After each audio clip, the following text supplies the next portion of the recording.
Picture two people, both 25 years old, both received $10,000 at the same time. Same starting point, same opportunity, same moment. The first did what most people do.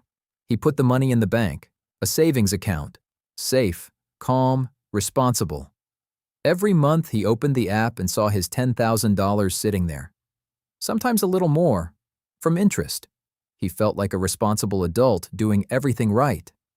The second did something different. He invested that same $10,000 into an index fund and forgot about it for 25 years. Now they're both 50. The first opens his banking app and sees roughly $12,800, 25 years of discipline, 25 years of responsibility, $2,800 in gains. The second opens his brokerage account and sees $108,000. Same money, same 25 years, a difference of $95,000. This isn't a story. This is math. And it's happening right now, while you're watching this. The only question is, which side of that math are you on? My name is Marcus, and today we're going to talk about the most dangerous financial trap that responsible people fall into. Not spenders, not people blowing their paycheck on restaurants and new iPhones. Responsible people, the ones who save every month, the ones who think about the future, the ones who do everything right. Because there's a difference between protecting money and growing money. And most people spend their entire lives only doing the first one. Part 1. The illusion of safety. When someone tells you to save money, you save. In the bank. In a savings account. Because that's what your parents said. That's what common sense says. That's what every piece of financial advice you've ever heard says. And that's correct. Partially. But here's what nobody tells you. A typical savings account at an American bank earns somewhere between 0.5% and 2% annually. That sounds reasonable. Until you learn one number. Inflation in the United States has historically run around 3% per year. Do the math yourself. Your money grows at 1%. Prices grow at 3%. Every year you're losing roughly 2% of your savings purchasing power. Quietly, invisibly, without a single notification from your bank. $10,000 today sitting in a savings account for 10 years becomes roughly $11,000 on paper. But what that $11,000 can actually buy will be equivalent to about $8,200 in today's dollars. You didn't lose money on paper. You lost it in reality. That's what safely storing money in a bank actually means. It's not a vault. It's a slow leak. Part 2. The story of two brothers. Meet Ryan and Kyle. Brothers. Same household, same upbringing, same starting salary when they both entered the workforce at 22.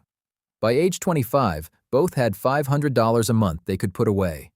Money they didn't need for rent or food or bills. Ryan did what seemed smart. He opened a high-yield savings account earning 2% annually.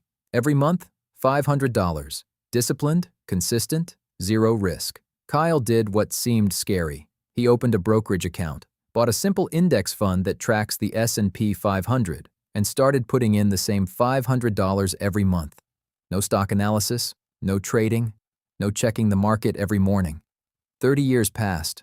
They're both 55. Ryan accumulated about $245,000. 30 years of discipline, never missed a payment. Kyle accumulated about $680,000. Both invested the same total amount, $180,000 over 30 years. But the gap between them is $435,000. Kyle wasn't smarter, didn't earn more, didn't work harder. He simply let money do the job it was designed to do. Grow. Part 3. Why we still don't invest. If the math is this obvious, why do most people still keep their money in a savings account? 3 reasons. The first is fear of loss. When money sits in a bank, you can see it every day. It doesn't move. It doesn't drop 15% in a week. Investments move. And when you see a negative number in the app, something tightens inside you. That's not weakness. That's evolution. The brain registers loss more painfully than gain. But here's the irony. While you're avoiding the visible risk of investing, you're accepting the invisible risk of saving. Inflation doesn't show you a red number. It just quietly erodes the purchasing power of your money year after year. No notifications, no charts, no panic, just silence. The second reason is the feeling that it's either too early or too late. At 25, you think, I have time. At 35, you think, I need to learn more first. At 45, you think, it's too late to start now. That's not your age talking. That's fear talking in your age's voice. The best time to start investing was 10 years ago. The second best time is today. The third reason is complexity. Stocks, bonds, ETFs, index funds, diversification, rebalancing. It sounds like a foreign language. And when something feels complicated, it's easier to do nothing. Put it in the bank and stop thinking about it. But here's what matters. You don't need to understand everything. You need to understand enough. And enough is far less than you think. Part 4. What you actually need to do.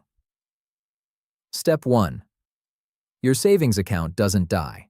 It changes its job. Your savings still matter, but not for growth, for protection. 3 to 6 months of expenses for emergencies. Job loss, car breakdown, medical bill. That money needs to be accessible immediately. That's your buffer. That buffer doesn't get invested. It just exists. Everything above that buffer should be working. Step 2. Start small, but start. Don't wait until you have $10,000. Don't wait for the perfect moment. The market will never look stable enough for a first step. Start with $50, with $100. The amount doesn't matter at the beginning. The habit matters, because the person who invests $100 a month today, in 10 years will be investing $500 a month. The person who waits for the right moment, in 10 years will still be waiting for the right moment. Step 3. Don't overcomplicate it.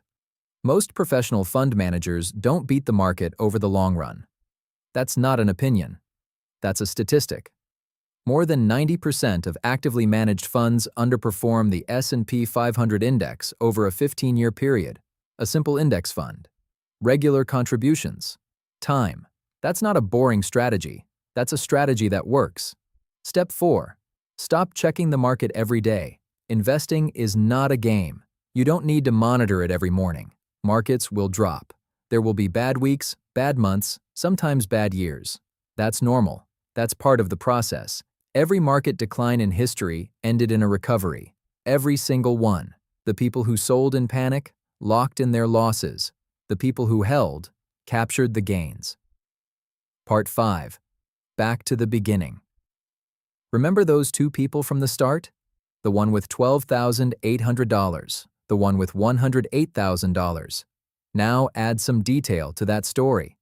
The first spent those 25 years feeling responsible, checking his balance, never taking risks, never losing sleep over market swings. His money was safe. The second watched his account drop 20 to 30% during market crashes. In 2008, in 2020. Every time it was uncomfortable. Every time something inside said, maybe sell, wait it out, go to cash. He didn't sell, not because he was fearless, but because he understood one thing. A temporary drop in asset price is not a loss. A loss is when you sell. And today, at 50, looking at $108,000, he doesn't think about those scary weeks in 2008. He thinks about what would have happened if he had sold. Your $10,000 in a savings account won't disappear tomorrow. The bank won't close. The balance won't hit zero. But every year it will be worth a little less. Quietly, invisibly, without panic. And in 25 years, you'll open the app and see $12,800 where $108,000 could have been. The difference between those two numbers isn't luck. It isn't intelligence. It isn't starting capital. It's one decision, made today. A savings account gives you peace today. Investments give you freedom tomorrow. The only question is, which one matters more to you?